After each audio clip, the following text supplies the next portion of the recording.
Hi there, and welcome to this episode of Consciousness Empowerment. Here we talk about consciousness, spiritual laws, and how to reach your fucking dreams. So I'm going to mute this real quick. There's some meditation music in the background. Well, whatever, I just leave it on. I was just worried that they would, cancel my thing. So let's prevent that from happening, because if you have somebody's music, I think they take the audio off. Let's see what happens. I'm just gonna let it go, and I'm gonna free flow this one. This one is the chapter on success. So I'm gonna go over the book Psycho-Cybernetics by Maxwell Maltz, Chapter 8, Ingredients of the Success Type Personality and How to Acquire Them. Now, I'm gonna go over the ingredients. Okay, it's you can use the word success for its acronym. It is. Before we get started, are you ready to learn and apply what I'm gonna share in this video? Are you ready to learn and apply? If you're not ready to take this on, do not watch. Step out of the fucking gym, because this is the mental and spiritual gym. All right. And those of you who said yes, metaphorically speaking, step forward and let's get started. So, success, acronym. Acronym. Sense of direction. U, understanding. C, courage. C, charity. E, esteem. S, self-confidence. S, self-acceptance. Now, charity is the one that's a little bit out there, out of you, but it's also within you. So I'll go over that one first, because I went over the first three in the last video. Charity. It is about thinking about others. How are they thinking and feeling when you interact with them? And Maxwell Maltz says, treat them like they're important, because you have to treat yourself like you're important. If you treat yourself like you're important, you think about how you are thinking and how you're feeling, you can do that, but you have to stop and think about them. That's empathy. That's also charity. And helping your fellow man. What do you do to help your fellow man? Right? And that's more about karma as well. Karma. You're putting out good karma. I don't remember him saying that you give back, like money, right? Or your time. But when you do that, you get good karma back. All right, you get good karma back. Specifically, money. You give money, you get money. But if you do good things like volunteer your time, organize groups for no pay, so that's volunteering, then the universe is going to give you whatever it is that you want. Okay, what do you want in life? The universe will give it to you. That's just karma, good karma. You're building up good points with the universe, making good points. And so the next thing is esteem. All right, so your self-esteem. All right, self-esteem, your worthiness, your sense of worthiness, confidence, self-confidence, and self-acceptance. This all just means, number one, no, they're all linked. And he's very spiritual in this chapter. Know that you are a son of God. Okay, your self-esteem, worthiness. You are worthy now. No matter how you are worthy now. You are a son of God. That's how you can have charity for other people, because you know that they're all children of God. And that's how you get self-esteem. Or that you just are aware. You are you. You don't need to prove anybody anything. All right? Self-confidence, doing what's courageous. Despite the fear, you take the action. There's a great fucking quote that he shares that I'll share right now, that it really I'm gonna put that in my mind for the next 90 days, because this is a very fucking important quote. It's quote, "You must have the courage to act, for only by actions can goals, desires, and beliefs be translated into realities." This is the only way, by action. Even if you're doing a new belief, you gotta affirm it in your mind. Doing affirmation in your mind for over 90 days, 100 days is an action. It's a mental action. It's a mental diet. It's where you're eating mentally. Everything is spiritual. We just have a mind to program our physical reality. Everything right here has a spiritual prototype. Spirit expresses itself physically. Like we have visions, goals, and inventions. We have them in our mind and they manifest physically. They are projections of spirit. Our mind is a tool that holds an image and spirit flows through it and projects it onto the screen of time and space. But it is spiritual. Everything is fucking spiritual. Your body right now, your money, your love life is a spiritual prototype that has been projected into space, into time and space. So going to self-confidence, you have to be brave to take these actions, because then you're going against society. You're going against the world. The world says, vote for this person, Biden or Trump, and fucking you'll have more money. Like, what the fuck? We'll fix the economy. There'll be less people in prison, or like stupid shit like that. They don't control your thoughts. And your thoughts and your actions and your habits are what create your physical reality. All right? Trump is not going to come to your door and say, hey, get up, start affirming, walk to your job or you do your business, if you're a business owner. You got to do that shit, not them, not the world. The world's just a reflection of what's going on in here. So using this information is challenging because you're going against what you see outside.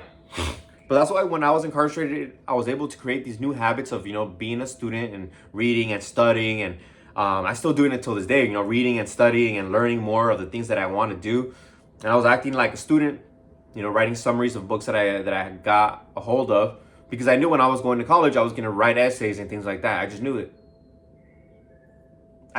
Like subconsciously, I guess I never decided I was going to be an English or history major, but that's what I majored in history. And in history, you just write essays. So you have to master English. English majors, they master English literature, like authors and things like that. We historians, we write about history. You use historical documents, the Declaration of Independence, the Freedmen's Bureau documents, letters, data, court transcripts, and then write about the history of that point in time. Okay, that's what historians do. Now, last one, self-acceptance. Accept yourself as who you are. You're never going to be perfect because like a missile or a cybernetic mechanism, it adjusts, it learns. We learn, right? When we first play basketball or drive a car, we miss, but then we get better because we learn, all right, we got to do this instead. Or we drive, okay, we got to have our eyes on the road, make sure we're relaxed, we're looking this way, make sure we make a left or right. Okay, don't be distracted or else you're gonna crash. I've crashed like that before because I was distracted looking around and boom, hit somebody. Or actually they hit me because I was going slow. I was making a turn slow, and I guess they weren't looking, but they hit me on the back. But hey, I digress. I should have been looking that way, so I would have seen that they were coming. Maybe would have honked or something like beep beep, you're not looking. Right? So I learned from that. Same thing with all your goals in life. Learn from them. Autocorrect. Don't hate yourself for that. All right? That's the gist of that part of the book. And he uses these terms. He uses the actual self and the real self. The real self is the inexhaustible one. You can always learn. You always keep on reaching for goals. You never exhaust that capability, and you can always get better at your skills, right? Let me see what he writes here. He writes this. We can always, quote, we can always learn more, perform better, behave better. Okay? That's learning, intellectual, perform, that's taking action. And behave, that's morality. More integrity. I saw a video on Grant and Albert talking about how they it was Grant, Albert. The conversation was about Grant Cardone. Albert Pichetto was talking to, I forgot that guy's name, the guy from the Bombs, Brad Lee. And Brad was like, yeah, he wanted to negotiate, didn't want to negotiate, so we separated. But hey, if it was based off on integrity and the person's word and the contract was set, and it wasn't supposed to change, then that was the way it is. It doesn't mean you have to hate the person. So having the right values, love, honesty and integrity, you're always in the right. You don't have to worry about shit because your consciousness tells you when you hurt somebody. You till this day, sometimes I remember it hurts me when I had talked shit about somebody or was a bully towards somebody. It still hurts me. I'm still being tormented by it, but I have to forgive myself again. Forgive myself. You got to do it until finally you let go of it. It's a process. All this is a process. That's why the affirmations, the habitual actions, it's a process. This is what's beautiful about life, because it's a process. Then it wouldn't be life, okay? It wouldn't be life. It wouldn't be as fun, okay? It should be fun. If you're not having fun in life, you need to go back to the fundamentals of living that I've shared before. Happiness, health, and loving relationships. Happiness is the most important one, and I'm realized. One time I was sick, bedridden for 3 days, and then I woke up and I'm like, okay, these are the important things of life, but they're all important, but the most important one is happiness, because without happiness you can't have good health, right? Because if you're angry and negative, you're deteriorating your body on your own. You can do all the workouts, eat all the healthy things you want, but your thoughts are more powerful than your body. So your thoughts are going to put that negativity in your food and your area, and it's just not going to be healthy. So after that, loving relationships. If you're kind and you're happy, you're going to be kind to people. You can't be angry and be kind at the same time. You can't have malicious thoughts and be kind at the same time. You can't. You cannot. That's why when I guess like what they call quote unquote predators or people who have bad intentions, you can feel them. You can feel their vibe. They're coming in. They're feeling and they themselves are in a negative vibration, so you can feel it. You're conscious. We're all connected. So your stomach, your gut, which is your subconscious, you'll feel it in your gut. You're like, okay, this person's up to something, So yeah. Happiness, joy. So those are the keys to success that he shares. It's not that hard. It's one, the second part is just accepting yourself. That's who you are, and knowing that you're a inexhaustible being. If you don't want to say you're a child of God or of the creator of the universe, just say you're an exhaustible being. Okay, that's the way to start. But ultimately, you're going to have to understand that we're all connected. We're all one. Whether you like it or not, whether you know it or not. All right. And where is the first three? Because the first three are pretty cool. Sense of direction, understanding, and courage. So have a goal. Understanding, that's kind of empathy. Understanding your circumstances. See them as just as they are. Your circumstances are what they are. Don't see them as negative, good, or bad. Good or bad, they just are. That's how you can accept it and be grateful for what it is. Then you can start looking at the good, because you're just, okay, I like to say this: fuck the past, fuck the future. I'm in the present now. And I send love to everyone and everything around me. No, I send love to everyone and everything in the universe. We are in this together at this moment. Okay, I like to say that. That's love and harmony. Love and harmony with all. And courage. Understanding after understanding is courage. All right, you must have balls to act. Fuck what anybody thinks. Just do the work. Recently, I made a new decision to manifest a certain thing in my life. And I made a committed decision. And after I made that committed decision, I got clarity of what I needed to do. The things that I needed to do. Okay. And I got to act them out now. Just like when I was incarcerated and I was reading books, writing terms and definitions that I had to understand, and writing summaries, basically writing essays of them.